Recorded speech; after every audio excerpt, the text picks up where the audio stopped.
Bidding on a mystery changed his life. She was never meant to be a prize, Maxwell. Pierce adjusted his formal attire as he stepped through the shimmering archway into Auction House Zenith, the most exclusive establishment in the Proxima Centauri trading hub. The room hummed with the quiet wealth of 24 species, all gathered for the quarterly exceptional artifact sale. Iris, scan the catalog again. Anything unusual? Maxwell whispered to his AI assistant through his neural implant. Several items exceed your typical acquisition parameters, Iris replied. Lot 37 has unusually high security protocols attached. Maxwell's eyes found the item in his digital overlay. Crystalline meditation chamber with hibernating display figure, Andromeda sector. The listing contained minimal information and a deliberately obscured image showing only translucent blue material. Interesting. Get me everything you can on the provenance. The auctioneer, a tall Arcturan with silver skin, began the proceedings. Maxwell half-listened through several lots until the mysterious item 37 was announced. We begin bidding at 50,000 universal credits, the auctioneer stated. This rare piece represents the ceremonial artistry of the Valyrian royal houses. Maxwell's interest sharpened.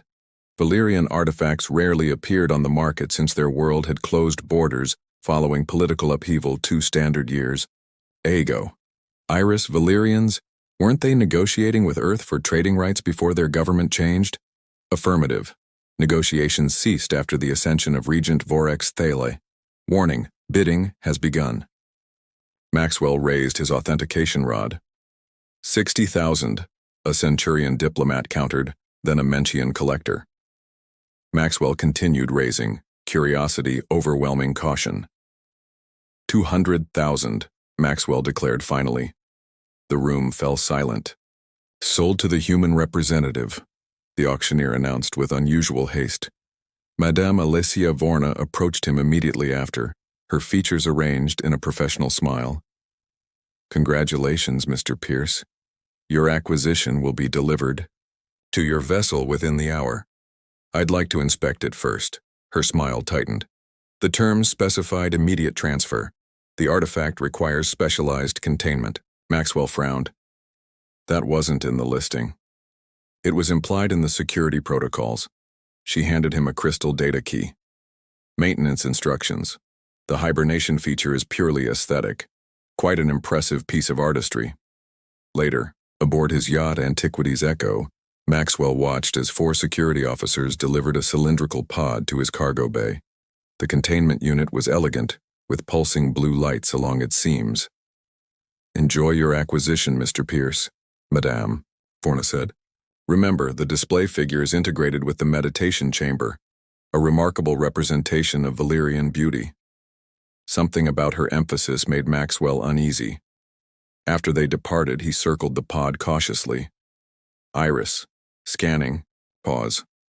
Maxwell, I'm detecting life signs within the pod. Maxwell froze. Life signs? You mean? Yes. Whatever is inside is not a representation. It's alive. Maxwell paced around the containment pod in his estate's secure artifact chamber, 3 days after the auction. Earth's familiar skyline of New Geneva stretched beyond the panoramic windows, a stark contrast to the alien technology before him. Iris, what have we learned? The pod contains advanced stasis technology. Its occupant shows stable life signs but remains in suspended animation. DNA analysis confirms Valyrian origin. Maxwell ran his hand through his dark hair. This is unprecedented. I've purchased sentient contraband without knowing it. Technically, the Galactic Accord doesn't recognize Valyrians as protected sentients, since their withdrawal from interstellar affairs. That's bureaucratic nonsense and you know it. Maxwell studied the pod's control interface. Can we safely open it? I've decrypted the activation sequence. Opening protocols appear standard, for medical stasis. Maxwell hesitated, then placed his palm on the scanner. Let's do it. The pod hummed to life, its sides becoming transparent. Inside lay a female figure of breathtaking beauty. Her skin had a subtle iridescent quality that caught the light, but most striking were her distinctive black raccoon-like ears nestled among long black hair. Royal markings adorned her face.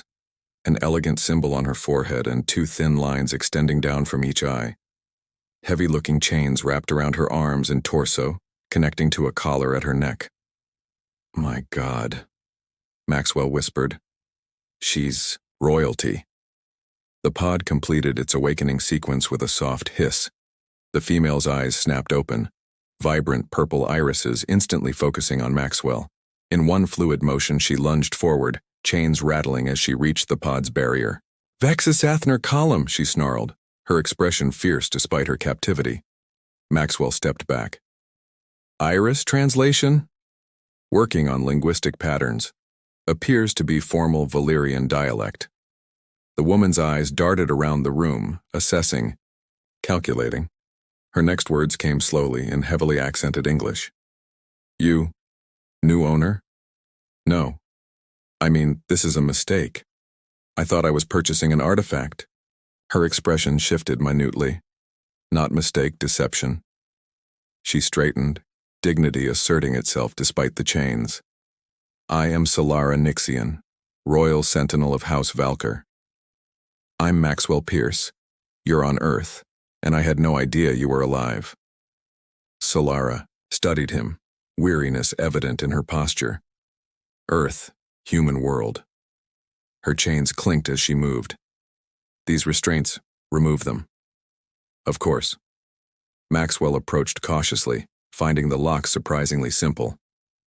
"Iris, scan for tracking. Devices. 3 detected, 1 in the collar, 2 in the chain links." As the chains fell away, Solara rubbed her wrists. "You disable trackers?" "Immediately," Maxwell promised. She held his gaze, searching for deceit. "Why help captive alien?" "Because it's right. Because you're a person, not property."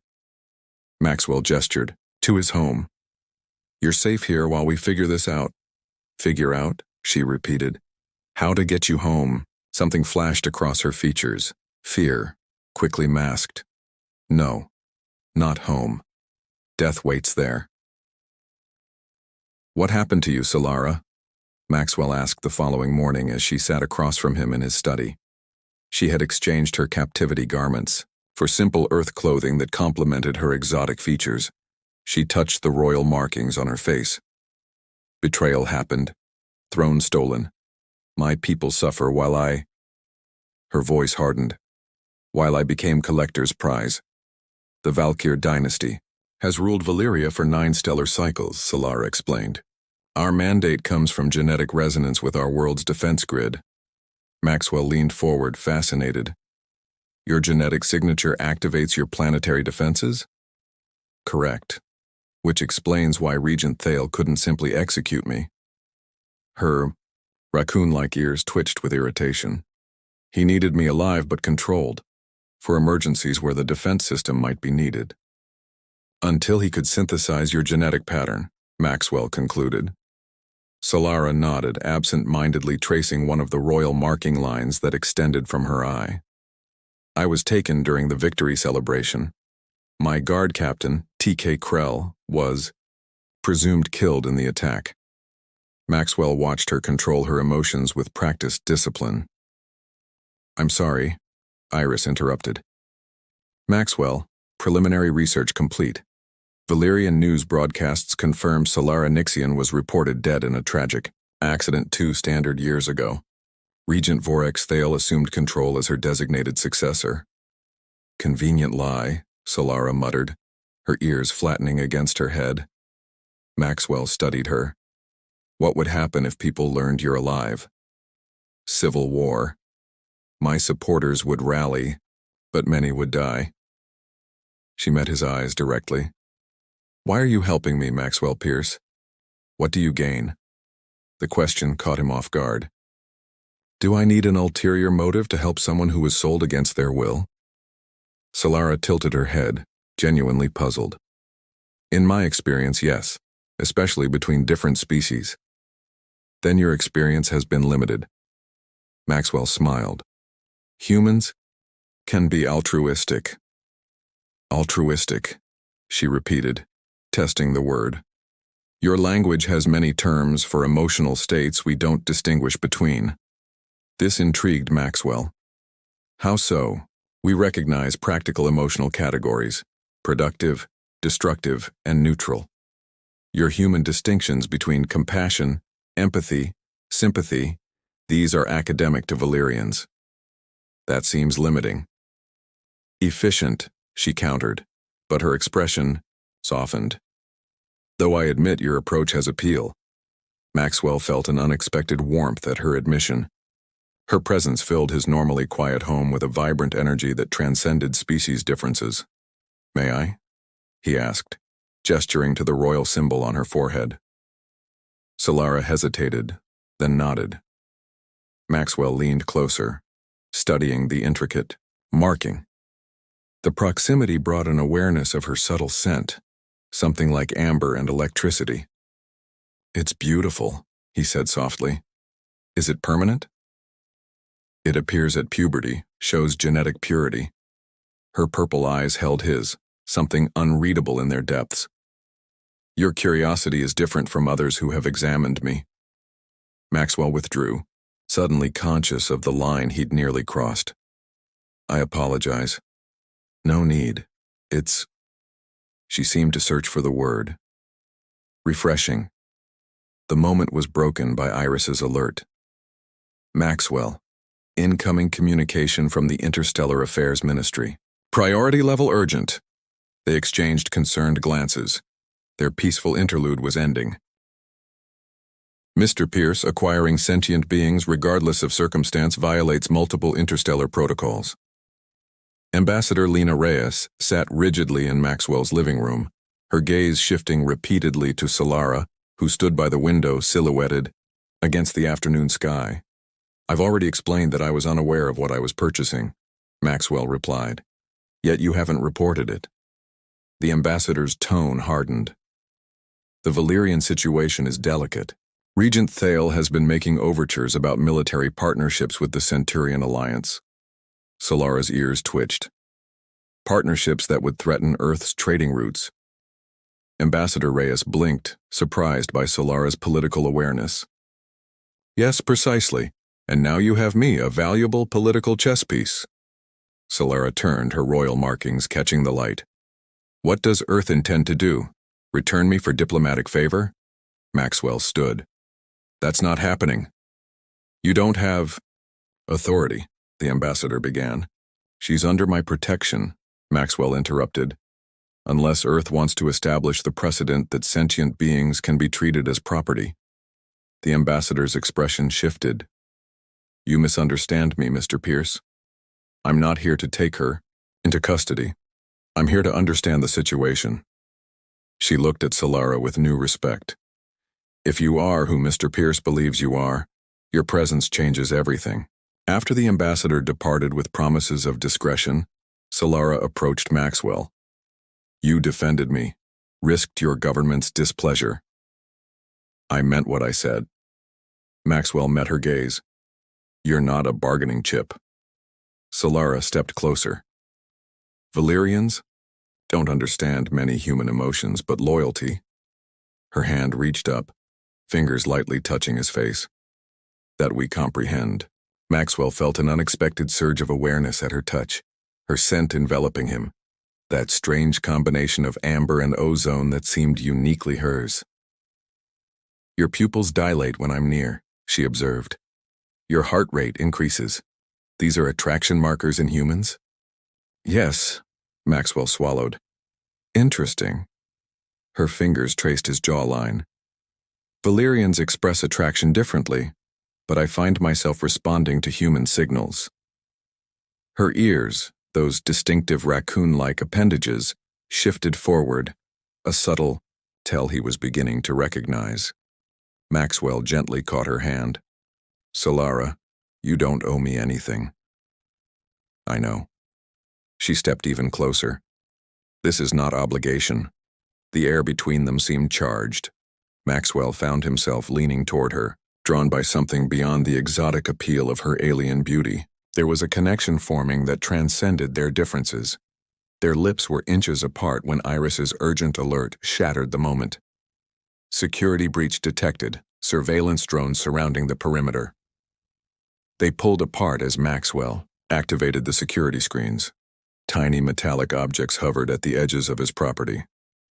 "Those aren't government issue," he said grimly. "Iris, activate countermeasures." Already engaged. The drones appear to be transmitting scans of life forms within. Solara's expression darkened. "Thale's agents have found me." Maxwell took her hand. "We need to move. Now. Where can we go that they won't follow?" Her question held both fear and resolve. Somewhere they wouldn't expect. Maxwell's mind raced. Somewhere off the grid entirely. Maxwell's personal transport cut through the night sky, security systems running silent as they fled toward the Rocky Mountains.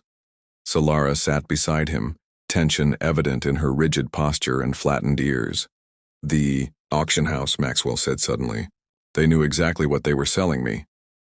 "Madame Vorna," Solara confirmed. "She visited my containment regularly, always smiling, always evaluating."